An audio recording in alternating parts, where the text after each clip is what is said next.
This is a U.S.-China Media Brief produced by the UCLA Asian American Studies Center. The U.S.-China Media Brief features interviews with experts and other prominent individuals involved in studying and documenting the dynamic and ever-evolving relationship between the United States of America and the People's Republic of China. I'm Russell Leong, Director of the U.S.-China Media Brief of the UCLA Asian American Studies Center.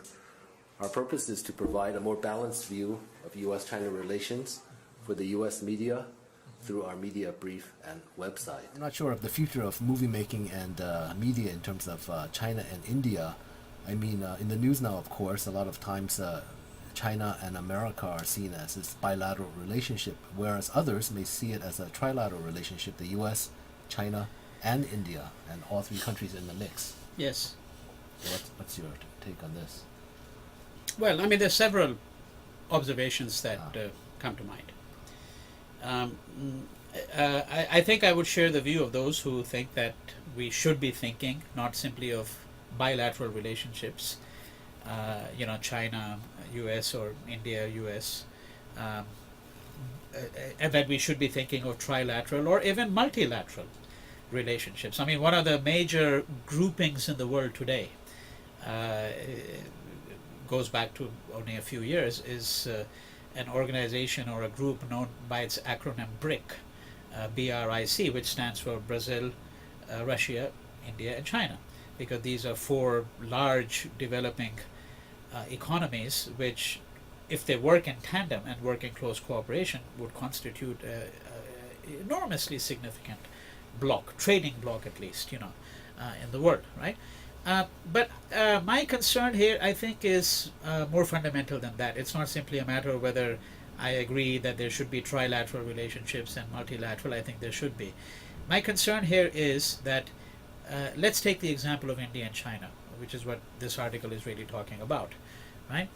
Now, you see, I think we have come to that stage in history where if you're in India and you're thinking of doing something like comparative history, or you're comparing India with some other place, invariably the comparison is with the West. So it's India and the West. If you're in China, the comparison is with the West. Then it's China and the West. If you're in Sudan, it's Sudan and the West. Okay? So it's whichever country you take and then fill it, and the West, right? That's essentially what it means to really do these comparisons, where the West becomes one fixed point of analysis and comparison all the time. Now, India and China both had relations with each other. I mean, these are the two oldest continuous civilizations in the world, really, okay? And they had a lively relationship with each other that stretches back to 3,000 years, okay? I mean, we know that Buddhism came to China from India. That's a well-known story, but there are much lesser-known stories, such as the fact that Indian astronomers had a significant part to play in the development of astronomy in China. You have an Indian astronomer, a major well-known one, living there 2,000 years ago. Okay, and one could point to many things of this kind, it seems to me, right? So before China and India were nation states, which is the only way in which we now imagine communities, really, political communities, there were civilizations, and there are still civilizations, right? So I think the difference here is that the nation-state logic, which is what this article is about, what this article is about, the nation-state logic is that if one country wins, another country loses. So this article is, all right, so China is going to perhaps lose, it's going to get snubbed, India will gain, right? But that's, I think, a very modern way of thinking about the relationships between civilizations and people, right? And so I think what I would like to see is not simply trilateral relationships, because trilateral relationships between nation states is, if I may put it this way, more of the same game. I would like to see relationships that between these entities where the actors are thinking of their countries not simply as nation states, but as civilization entries, where the logic is not one of competition, so forth and so on, right? That's essentially what I have really in mind. if I may put it this way. Yeah. Yeah, that's a much more civilized viewpoint because shrinking it down to nation states basically usually only deals with things like economic growth, military security, and competition.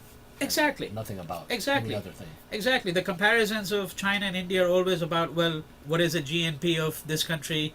Have what percentage of the population lives below poverty or doesn't live below poverty? What are the foreign exchange reserves of China as opposed to India, right? So forth and so on. But is that the only way that we can think about the relationship that these two civilizations, these two great civilizations, have had with each other? And likewise, the relationship that either or both of them might have with other entities such as the United States or Russia and so on. Yeah.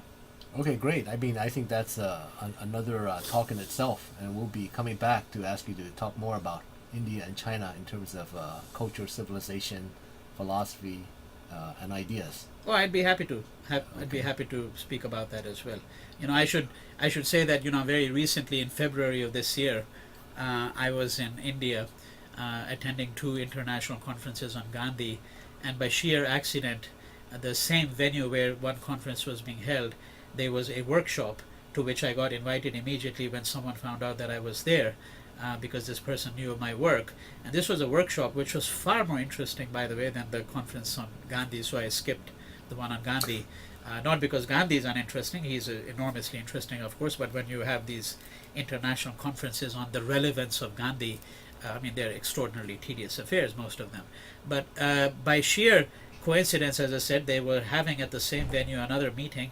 This was absolutely scintillating. It was a meeting between writers from China and India, right? So there was a 4-hour conversation. So how do Chinese writers treat the subject of silence, for example, as opposed to Indian writers? What has been the nature of certain kinds of allegorical motifs in Chinese poetry as opposed to poetry written in Sanskrit or Bengali or some other Indian language? So it was really, really lovely to sit there and to listen to these writers and not think about India and China simply with respect to gross national product or foreign exchange reserves or the sort of things that the media endlessly talks about.